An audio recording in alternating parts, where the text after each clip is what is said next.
આપણે તુવેર ઠોઠાનું શાક બનાવવાનું છે, તો એના માટે આપણે 2 ડુંગળીને કાપી લીધી. ડુંગળીને ટમેટાની ગ્રેવી કરવાની. આપણે 2 મરચાં નાખવાના છે. ચાલો આપણે હવે ટમેટાની ગ્રેવી કરી નાખીશું. આપણે તુવેર રાત્રે પલાળી દીધા હતા, અત્યારે આપણે 2 સીટી બોલાવી દીધી છે. આપણે હવે એક બાઉલમાં કાઢી લઈશું. આપણે બાફીને કમ્પ્લીટ કરી લીધા છે, તો આપણે આનો વઘાર કરીશું. મીઠું નાખીને બાફ્યા હતા એટલે મસ્ત થશે.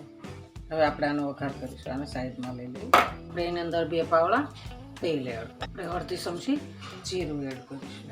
આપણે એમાં લસણની કળી નાખીશું. કઠોળનું શાક હોય ને તો લસણ વગર ન સારું લાગે, એટલે લસણ તો જોઈએ જ અંદર. હવે આપણે 2 મરચાંના ટુકડા નાખીશું. આપણે હિંગ નાખીશું.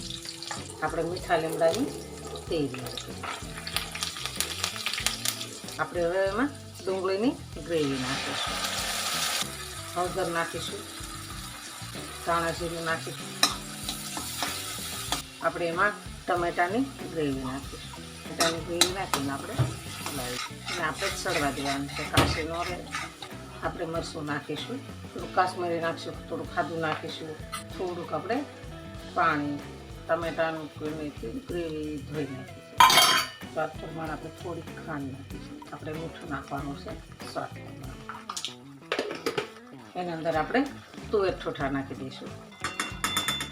એને ધીમો ગેસ કરી અને થોડી વાર એને ઢાંકી દેવાનું.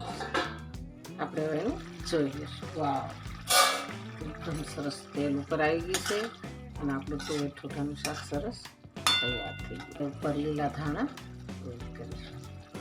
આપણું તુવેર ઠોઠાનું શાક સરસ તૈયાર છે. તો હાલો ખાવા. જો અમારો વિડીયો ગમે તો લાઈક, શેર અને સબસ્ક્રાઈબ કરી દેજો. રાધે રાધે.